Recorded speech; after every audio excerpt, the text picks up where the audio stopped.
이런 게 있습니다. 싼 거부터 먼저 팔자. 네. 그래서 보면은 어떤 쪽에 좀 매물이 느냐면요. 양도세 중과 완화로 서울 저가 매도가 늘었다. 이 저가라고 하는 게 6억 원 이하 같은 아파트들은 지금 거래 비중이 점점 커지고 있다는 거예요. 그죠? 심한 거래 절벽 속에서도 6억 원 이하 아파트 같은 경우는 회복 조짐을 보이고 있다. 저가 소형 위주의 거래가 늘어났다. 네. 지금 뭐 여러 채 갖고 있는 분들 같은 경우는 소형 중심으로 좀 매도를 하고 있나 봐요. 그렇죠. 네. 실제 데이터상으로도 그렇게 보이고 있고 지금 현재 여기서 말하는 팩트 자체도 네. 거래량이 증가하고 있다는 건데 네. 이 거래량이 6억 원 이하의 물건이 가장 거래량이 크고 많고 그다음에 15억이 넘어가면 거래량이 가장 적다라는 네. 부분이거든요. 그런데 우리가 이제 일반적으로 생각했을 때 거래량이 증가를 하게 되면 그러면 매매 가격은 상승할 수 있는 가능성이 굉장히 크다 보고 있습니다. 아, 거래량이 늘면 매매가가 상승한다. 그렇죠. 근데 거래량은 실질적인 수요의 증가량을 보고 있기 때문에 그런 네네. 거죠. 실제 매수하려고 하는 매수 수요가 증가하면 증가할수록 네. 거래량 그만큼 증가하는 거고 네네. 그 수요가 이제 많으면 많을수록 이제 가격이 올라가게 되는데 네. 예를 들어서 처음에 어떤 A라는 지역이 있는데 A라는 지역이 매물이 10건 정도 있어요. 네. 근데 거기에 그 전에 거래했던 사람들이 거래량을 봤더니 한 처음에 3건 있는데 그게 한 8건으로 이제 증가한 거죠. 근데 8건이 증가하고 난 다음에 그럼 8건 증가했다면 10건 중에서 8건은 거래가 되고 나머지 2건만 남은 거잖아요. 네네. 이 2건에서 추가적인 매물 물량이 예를 들어서 3건이 더 추가가 됐어. 그러면 총 5건이 되는 거잖아요. 네. 근데 거래를 할 수 있는 수요가 그 전에 8명이었는데 똑같이 8명만 유지된다 하더라도 네. 물량은 5개인데 이제 거래를 할 수 있는 수요는 8명이 되다 보니까 네. 그때부터 이제 가격이 상승하게 되는 거죠. 올라간다. 네. 그래서 이 시그널은 이렇게 보셔도 될 것 같아요. 네. 저는 앞으로 뭐 서울 네. 서울 지역 내 지금 서울만 갖고 얘기하는 거기 때문에 맞아요. 서울 지역에 6억 이하의 거래량이 증가하면 증가할수록 시간이 지나면 지나갈수록 그 6억을 거래할 수 있는 물건의 매물수가 그만큼 네. 감소하기 때문에 네. 오히려 매매 가격이 상승할 수 있는 가능성이 좀 크다고 보고 있고 또 하나는 지금 어쨌든 1주택자 부분에서는 세금뿐만 아니라 네. 대출적인 부분까지 또 현재 지금 완화해준다 그렇죠. 그랬잖아요. 완화해주긴 했잖아요. 네네. 그러면 실질적으로 그러면 그 수요가 잡을 수 있는 물건 중에서 6억 네. 이하에 대한 수요층 굉장히 많다는 거죠. 네. 예. 근데 그런 식으로 해서 거래가 돼서 나중에 매매가에 상승을 했을 때 가격이 이렇게 올라간 모습을 본다고 한다면 그러면 이제 그 사람은 지금이라도 또 내 집 마련하자. 네. 이런 어떤 또 이거 하나 기회가 될 수 있다. 이런 수요가 심리적으로 증가할 수 있는 가능성이 커지는 네. 거죠. 어떻게 보세요? 지금 뭐 저가 아파트들 중심으로 상승세 나올 거라고 생각하세요? 아니면 뭐 다주택자들이 계속해서 던지기 때문에 요거는 좀 오르기 어렵겠다. 오히려 반대로 팔고 나서 나 취득세 12%인 줄 알았는데 나 한 4억짜리 싹 정리하고 듣더니 나 취득세 3%, 2%, 1% 됐네? 그럴 수 있잖아요. 그쵸. 그러면은 다시 15억 이상 아파트 전진 앞으로 할 수도 있는 거고. 어떻게 보세요? 이거는 앞으로는? 제가 뭐 부동산 전문가는 아니지만 네. 그냥 이제 그냥 감으로. 저를 비롯해 이제 다주택자들의 이제 심리를 보면은 네. 일단은 지금 매물을 팔 때 네. 뭐 기사에도 나왔지만 내가 10채가 있는데 네. 이 중에 뭐부터 팔 거냐? 뭐부터 팔 거냐? 네. 뭐 간단하죠.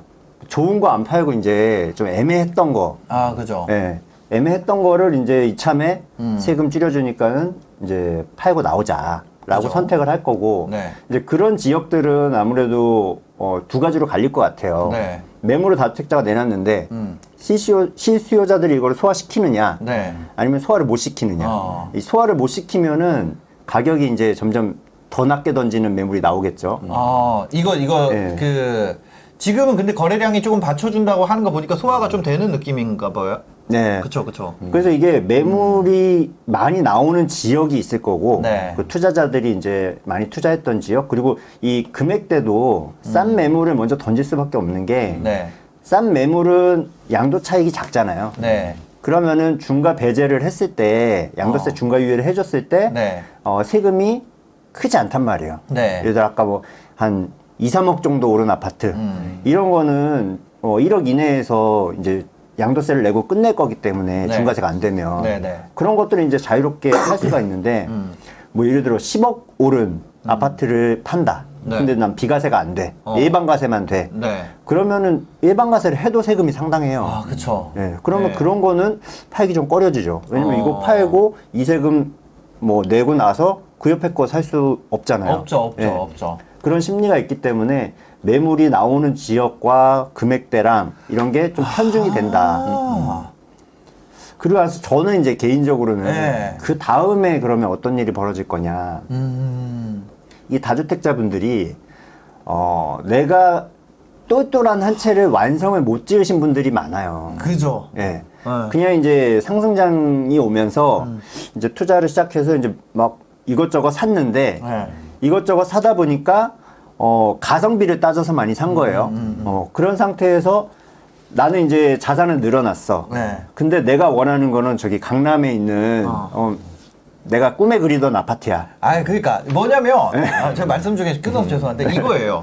그 거주와 투자를 분리해가지고 그쵸. 분리는 했는데 네. 다시 나 돈 벌었는데 나 아직도 거주가 옛날 거주야. 맞아요. 왜냐면 이걸 팔 수가 없기 때문에 네. 나는 자산은 막 40억, 50억이 됐는데 집은 아직도 20평 월세 산단 말이에요. 맞아요. 왜냐면 상승량을 너무 급하게 맞아버려가지고. 맞아요. 제가 그렇다는 건 아닙니다. 저희 하여튼 그럴 수 있죠. 너무 잘 아시는 그럴 수 있다는 거죠. 시청자분들의 고민을 대변해주고 있는 거예요. 아, 그렇죠. 아, 있다는 거. 왜냐면 2015, 16 막 이때 투자 시작한 사람들은 지금 불과 이젠 불가라고 하기에도 한 7년이 지났네요. 2022년이 됐으니까. 네. 근데 그 사이에 급하게 돈을 벌었잖아요. 근데 내가 자산은 올라가는데 이게 생활 수준은 아직 그건 거예요. 왜냐면 이게 현금 흐름이 있는 게 아니라 그걸로 시세 차익으로 올라갔기 때문에 그래서 팔아야 돈인 건데. 예. 다 뭐 등기부만 쌓여있지 통장에는 돈도 없고 그죠. 그런 상황인데 네. 이거 돈이 딱 들어오면 이 사람들이 뭘 할까 생각해 보면은 네네. 나도 이제 좀 내 자산에 맞는 실거주 집을 갖고 싶다 이런 그러니까. 생각을 할 수 있거든요. 그러니까. 그러면 이제 저가 매물 뭐 네. 투자자들이 많이 진입한 지역의 매물은 나오지만 또 이제 뭐 고가 시장이나 내가 실수요로 살고 싶은 그런 핵심지의 집들은 또 계속해서 매수 수요가 이제 증가될 수도 있다. 네네네. 이제 그러니까 이거를 한번 풀어주면 집안 거 싹 정리해가지고 네. 어디 나도 1주택 처분조건부로 삼청대장 들어가 보고 싶은데 맞아. 한번 그 마음 있잖아요. 솔직히 네. 지금 대전에 갖고 있는 분들 둔산동 팔아가지고 그 마음 없습니까? 또 지역 찍어서 얘기해도 되나요? 왜냐면 아니 왜냐면 대전 약간 그 뭐야 흔들흔들 하니까 이제 그런 마음이 있을 거예요. 그렇지 않아요?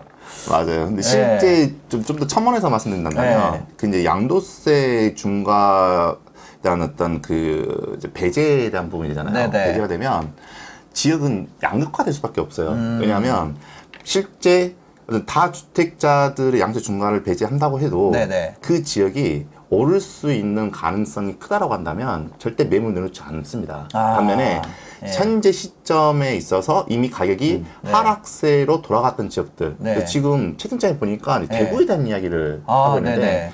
대구 같은 경우에는 이미 지금 하락장이 초입에 들어온 상황이거든요. 근데 문제는 뭐냐면 이런 지역 같은 경우에는 네. 양도세 중과 배제가 오히려 이제 독이 되는 거예요. 왜요?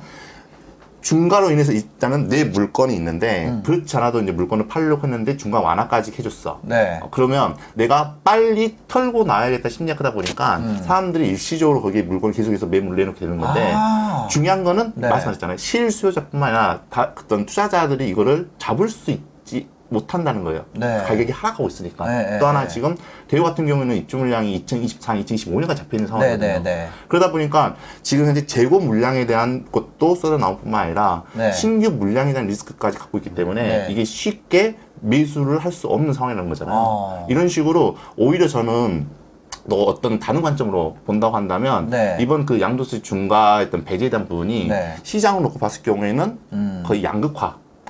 예. 어떤 물건이 입지적으로 좋고 가치 있는 지역 같은 경우에는 네. 실수요자가 계속 받쳐주고 게다가 일부 투자자 수요가 받쳐지면서 이 투자자 수요의 개념이 사실 네네. 뭐 아까 말씀하셨던 것처럼 정리 다 하고 네. 내 집만을 하나 하자. 저는 이 수요까지도 포함된다고 한다면 네네. 입지 좋은 지역의 어떤 가치에 대한 부분은 계속해서 상승한 반면에 지금 하락이 이미 시작된 지역 같은 경우에는 하락이 가속화될 수 있겠다. 굉장히 가속화될 수 있는 가능성이 좀 크다고 보고 있는 거죠. 아, 다주택자분들 중에도 수성구에 갖고 있는 분들이 있죠. 있죠. 근데 이제 그런 분들 같은 경우 수성구는 좀 버티고 있거든요. 예. 그런데 지금 중과까지 빼준다고? 그럼 일단은 거기부터 팔겠죠. 그럴 것 같아요. 그렇죠. 네, 제가 생각해도. 예를 들어서 주택을 갖고 네네네. 있는데 그 수성구에 하나 갖고 있고 또 하나는 예를 들어서 네. 일기 신도시를 갖고 있어. 네네. 근데 일기 신도시에 대한 부분에 대해서는 이번에 재정의 특별법을 통해 가지고 이걸 어떤 용적률을 올려주겠다. 네네. 이런 어떤 호재가 담겨 있는 거고. 근데 어떤 대구 네. 대구 수성구에 갖고 있는 물건 같은 경우에는 네네. 수성구에 대한 호재에 대한 부분이 있다 하더라도 결과적으로 물량 합계 장사가 없거든요. 네, 그렇다고 한다면 두 개 물건 중에 어떤 네. 물건을 먼저 포트폴리오상 매도를 하는 것이 맞냐라고 본다고 한다면 세금적인 부분에 있어서는 일단은 그 자본가님께서 네네. 말씀해 주시겠지만 포트폴리오 부분으로 본다면 대구를 먼저 파는 것이 그게 이제 순서적으로 맞는 거죠. 그 어쩔 수 없이 그렇게 생각이 돌아갈 것 같아요. 내가 만약에 거기 갖고 있다면. 그렇죠. 그러니까요. 그게 뭐 내가 뭐 수성 대구를 어떻게 해봐야겠다. 나 그거 빠지게 만들어야지 이런 의도가 아니라 그냥 마음이 그럴 것 같아요.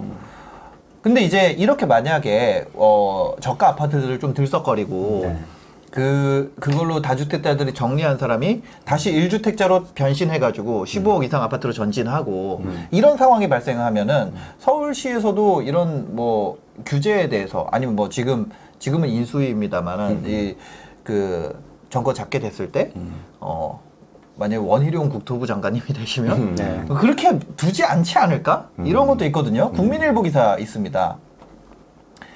부동산 시장이 지금 다시 들썩거리고 있으니까 서울시에서 규제 완화 속도를 조절하겠다. 그래서 오세훈 시장도 공급보다 시장 안정이 중요하고 주택 소비 심리 상승세 반전이 지금 뚜렷하기 때문에 그런 거죠. 그러니까 이게 어떻게 달라나? 그죠? 하여튼 뭐 그런 거죠. 이거 완화하는 거 안 할 수도 있어. 너네 너무 막 그렇게 하면은 그런 내용이잖아요. 예. 어떻게 보세요? 예. 먼저 이거를 하기 전에 잠깐 이거 한번 화면 한번 잠깐 네, 화면 보여주세요. 보여주시면 지금 이제 주택매매 시장이 소비 심리 지수잖아요. 네네. 근데 이 지수가 지금 이제 어떤 걸 나타내고 하는지에 대한 부분에 대해서 모르시는 분들을 위해서 간단히 좀 설명해 드린다면 네네네. 이제 그 소비 심리 지수는 0에서 이제 200까지 이제 구성돼 있어요. 있는데 100을 기준으로 해서 네. 100보다 100 이상이면 네. 100 이상이면 그만큼 살려고 하는 사람이 더 많다는 거고 그다음에 100 미만 같은 경우에는 팔려고 하는 사람이 더 많다는 것을 의미하는 거거든요. 근데 기본적으로 현재 지금 100 이상의 흐름을 갖고 있는데 이제 핵심은 그거라는 거죠. 작년에 11월 2021년 11월 기준으로 놓고 봤을 경우에는 지금 이제 그래프 선이 크게 3개가 있는데요. 먼저 이 주황색은 이제 전국이고요. 그리고 파란색이 경기도, 수도권을 의미하는 거고, 그 다음에 이제 빨간색이 이제 서울을 의미한다는 거죠.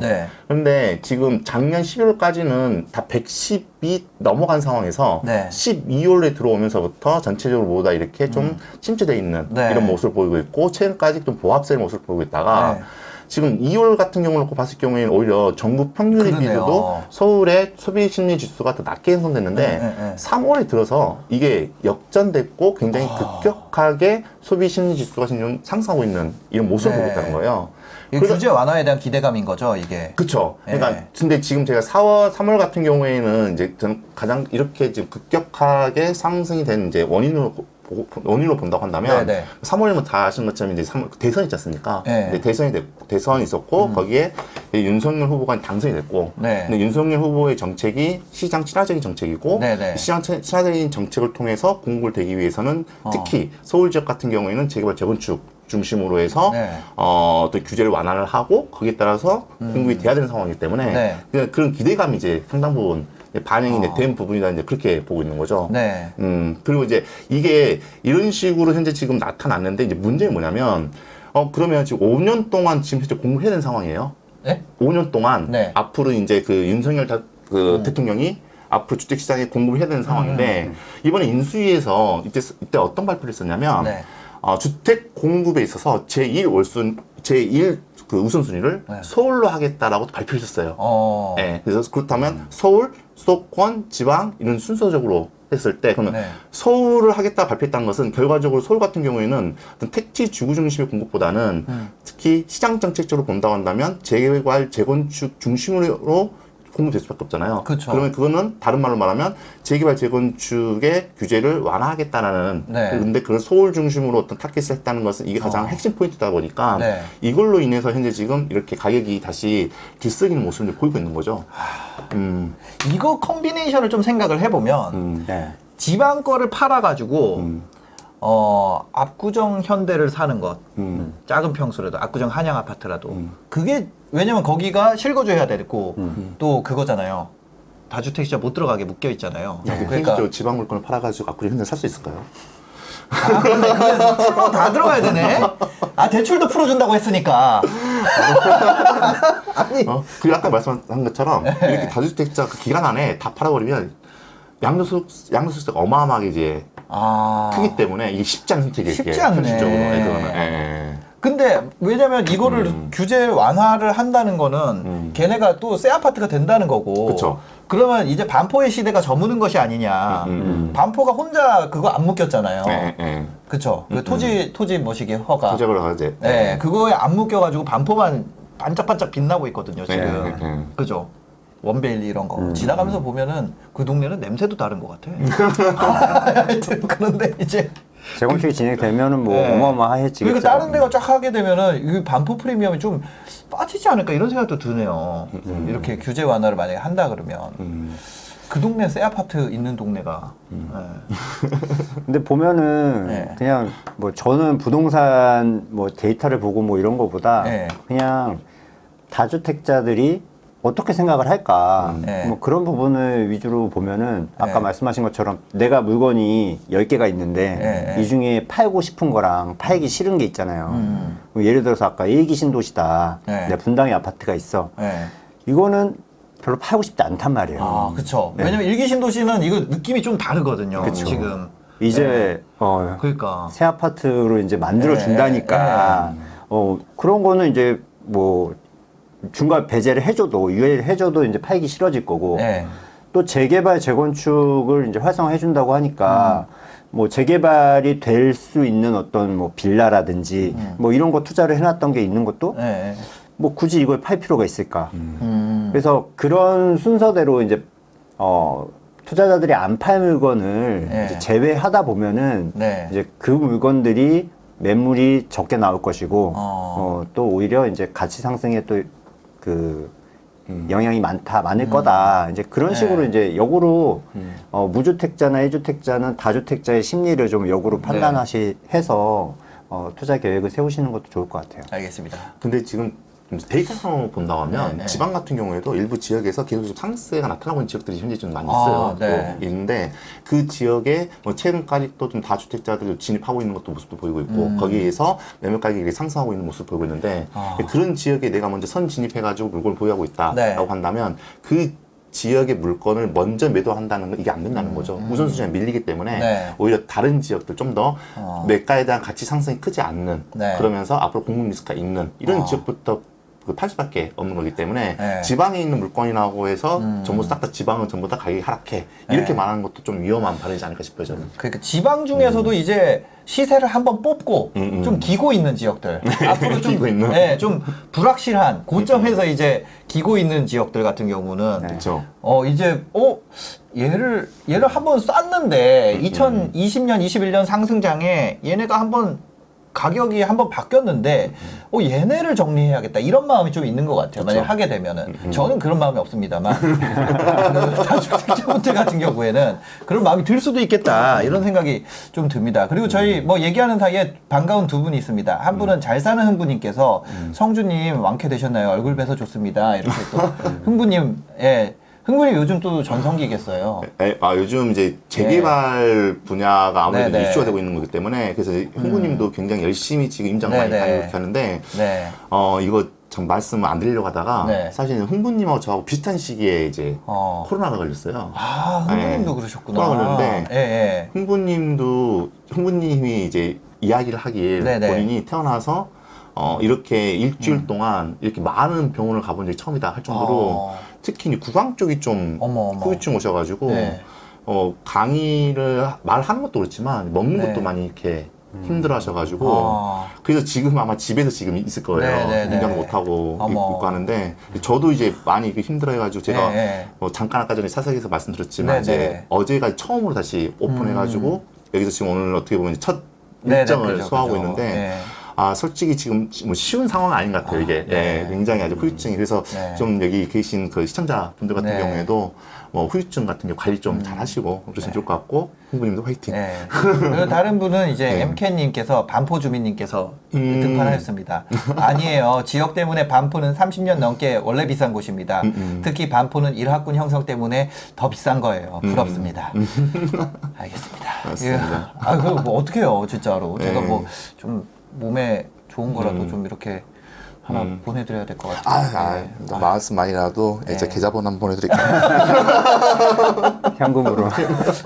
알겠습니다. 진짜로 원래 이 방송 시작 전에 컨디션 너무 안 좋으셔가지고 제가 걱정 많이 했는데 또 이렇게 너무 해주셔가지고 제가 너무 마음속 깊이 감사합니다. 진짜. 아닙니다. 근데 제가 사실은 이제 사실 2주 전에 그때 이제 코로나가 확진이 되고 끝자락에 이제 있을 때여가지고 방송을 한번 이제 캔슬했잖아요. 캔슬되면서 거기에 약간 죄송한 마음도 있었고. 아니요, 그런 말씀 죄송한 마음도 진짜 있었고. 그런 말씀 마세요. 또 이렇게 하다 보니까 오히려 좀 더 활기가 좀 생기게 되면서 몸에 엔돌핀이 약간 돌고 있는 신사임당님하고 자본관님을 봐서 그런지는 잘 모르겠지만 시청자분들도 이렇게 이야기하다 보니까 좀 더 엔돌핀 돌고 어떤 그런 것 같습니다. 알겠습니다. 지금 뭐 이렇게까지 살펴봤고요. 저희가 또 상담을 해드리고 있습니다. 저희 전화기 여기 있네요. 저희가 그 성준님 머리 위에 보면은 010-6854-3668번으로 전화해 주시면 저희가 실시간으로 상담해드리고요. 또 방송 끝나고 나면 저희가 댓글로 남겨놓습니다. 링크를. 그쪽 링크에 오셔가지고 신청해주신 분들을 추첨을 통해서 상담을 해드리고 있습니다. 또 선정되신 분들한테 성주님이 선물 준비하신 거 있다면서요? 이제 저희가 이제 그 상담을 위해서 여러분 사연을 많이 보내주고 계시는데 사연을 보다 보니까 정말 다양한 사연이 굉장히 많이 들어오고 있고 특히 좀 최근 들어서 이제 많이 고민을 하고 계시는 것 같아요. 근데 이제 좀 더 많은 분들의 상담을 받고 싶은 마음도 있고 그리고 또 이렇게 정말 오늘처럼 굉장히 어떤 장문에 이렇게 상담을 보내준 분도 계셔가지고 좀 여러분들한테 뭔가 좀 도움을 드릴 게 없을까 이제 고민을 했는데 그래서 여러분들이 사연을 보내주셔서 저희한테 채택이 됐다 하시는 분 같은 경우에는 이제 제가 이제 북성 부동산 아카데미 제가 운영하고 있는 그 온라인 수강권을 2만 원을 제가 지급까지 해드릴 예정이니까 여러분들 많이 이렇게 참여하셔서 상담도 받으시고 또 온라인 수강권도 이렇게 혜택하시기 바라겠습니다.